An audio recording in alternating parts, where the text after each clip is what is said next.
খাবার খাবো অতীন, খাবার খাবো, যে সে খাবার নয়, মহা ক্ষুধা আমার। আমাকে জাগিয়েছ অনেক কাল পরে আর জিজ্ঞেস করছো অতীন।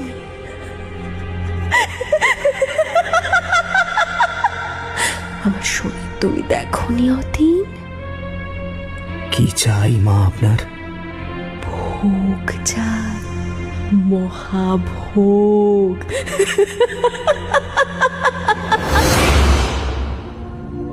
ইনি যে সে দেবী নন, ইনি দশ মহাবিদ্যার নবম মহাবিদ্যা, ভয়ঙ্করী দেবী মাতঙ্গী। মা, আমাকে ডাকেন।